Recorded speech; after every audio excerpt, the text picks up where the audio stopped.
His notorious home on a private Caribbean island where underage girls and young women were trafficked and sexually abused. Democrats on the House Oversight Committee released these photos as well as videos they say have not been made public before. The island itself is not new to the public. Aerial shots, police photos, and media footage have surfaced before, offering brief looks at Jeffrey Epstein's private world. But these images are different. They do not come from raids or documentaries. They come from Epstein's own estate, personal archives that were never meant to be seen. This time the focus is not just on buildings, but on details. Bedrooms frozen in place, a chair that immediately drew attention, rooms that suggest how power and privacy work together behind closed doors. Some of the photos also show people who once moved through Epstein's social circle, including President Donald Trump, pictured years ago in ordinary social settings long before Epstein's crimes were fully known. None of the images show illegal acts, yet together they change the conversation, because the question is no longer whether the island existed, but what these new images reveal about the world Epstein built and why it stayed hidden for so long. For all the calls to release the Epstein docs, a whole new tranche just came out today, and it's not the ones people were expecting.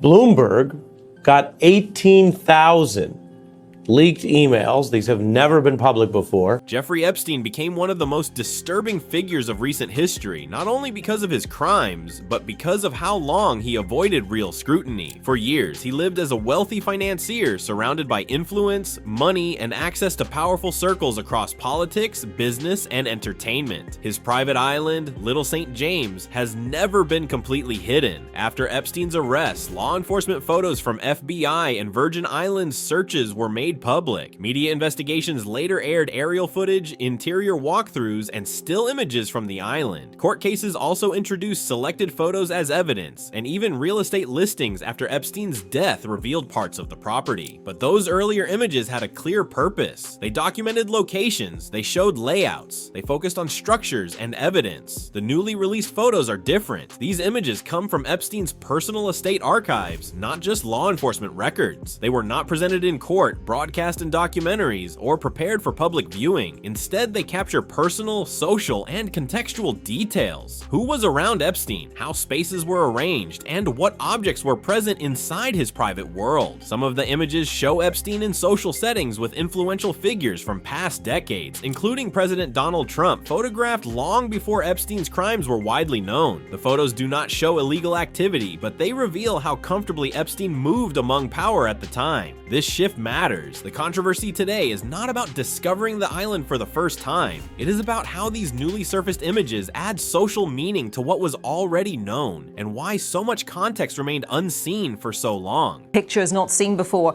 that were taken on Jeffrey Epstein's private island in the Caribbean have just been released by Democrats. The 10 photos and 4 videos have been made public just weeks after President Trump signed a bill ordering the release of all the files being held on the convicted pedophile who died in prison. The moment these photos were released, the story shifted. Not because the island was suddenly visible, but because who the images came from had changed. For years, the public had already seen parts of Little St. James. Law enforcement photos from searches showed buildings and room layouts. Documentaries aired aerial shots and limited interior footage. Court exhibits introduced selected images as evidence. All of those releases served clear purposes: documentation, investigation, or legal record. These new images are different. They come from Jeffrey Epstein's personal estate archives, not from police evidence files. They were never used in court, never broadcast in earlier investigations, and never prepared for public viewing. Instead of showing spaces as crime scenes, they show how those spaces were lived in, how rooms were arranged, what objects were present, and how private areas were separated. One image in particular drew wide attention: a dentist-style chair photographed inside the compound. There is no confirmed evidence explaining its use, and no proof connecting it to a specific crime. Still, because of where it was found, the chair became a symbol, not of guilt, but of unanswered questions. A reminder of how much context was missing for years. Other photos revealed multiple bedrooms, carefully organized interiors, and rooms whose purpose was unclear. Some areas appeared more private than others, suggesting design choices that emphasized control and separation. Again, the images do not explain intent, but they add a human layer to what was once purely architectural. At the same time, attention returned to Epstein's social world. Some of the released materials include images of Epstein Epstein with influential figures in ordinary social settings, including President Donald Trump, photographed years before Epstein's crimes were widely known. These images do not show illegal activity, but they reinforce how close Epstein once moved to power. The breaking point was not the shock of discovery, it was the realization that the public was finally seeing context and that much of it had remained hidden until now.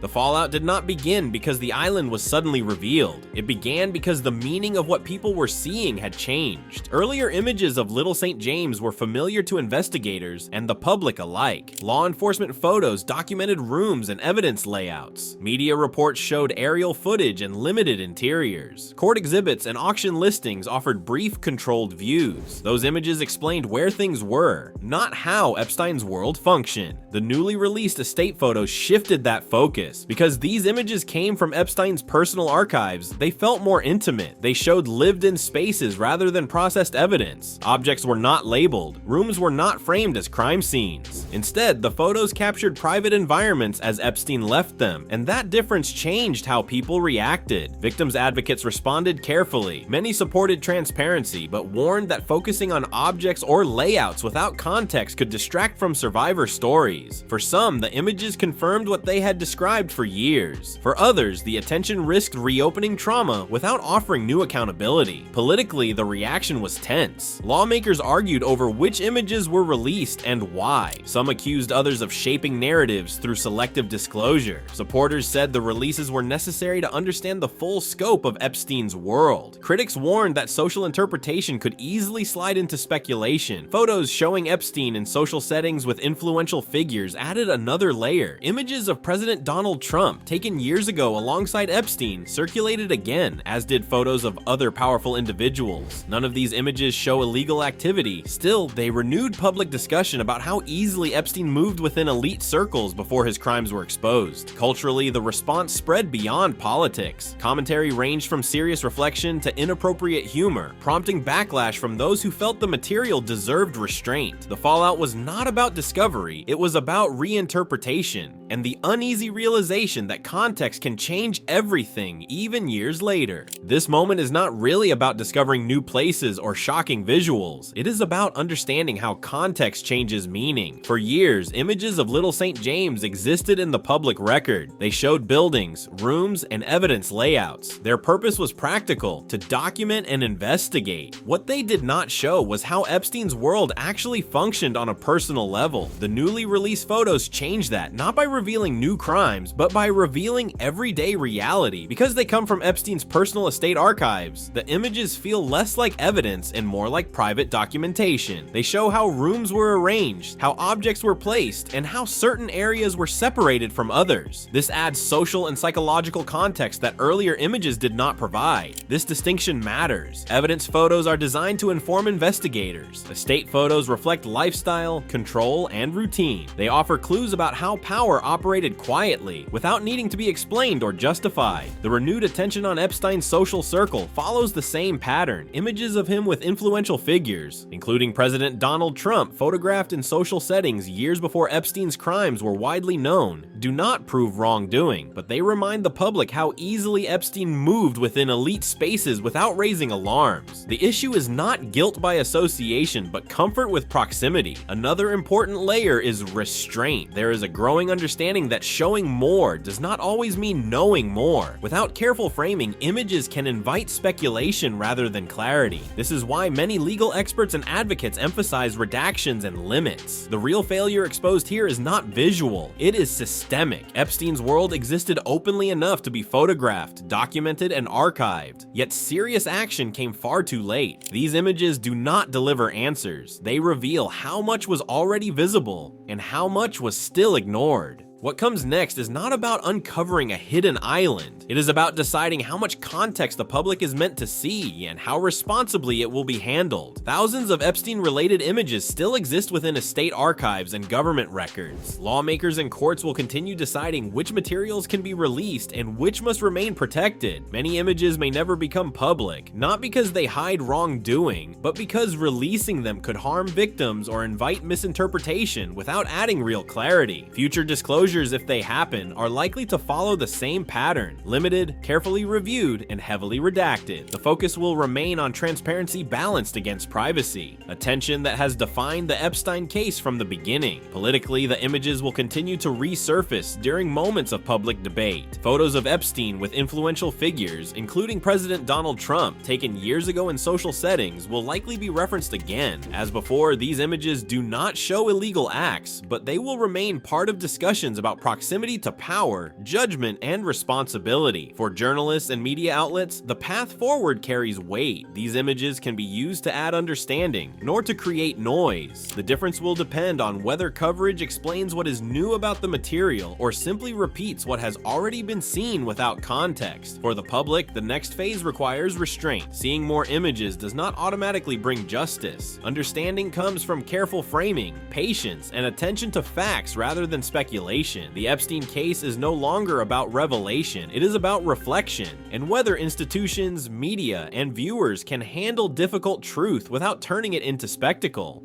The images from Epstein's island do not reveal something entirely new. The buildings, the rooms, the layout, all of that has been seen before. What has changed is how we are seeing them. These photos come from Epstein's own estate, not from police files or courtroom exhibits. They were never meant to explain crimes or prove guilt. Instead, they quietly show how a private world was arranged, how power looked when no one thought the public would ever be watching. That difference matters, because justice is not created by seeing more images.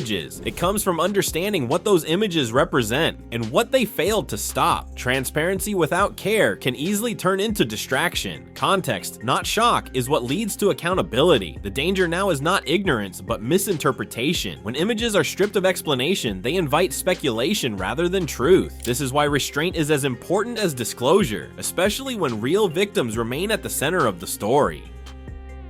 Epstein's Island is no longer just a place tied to past crimes. It has become a reminder of how systems protect power, how warnings are missed, and how visibility does not always lead to action. In the end, these photos do not close the story. They ask a quieter question instead. Now that we understand the context more clearly, will anything truly change? Or will the lessons be ignored once again?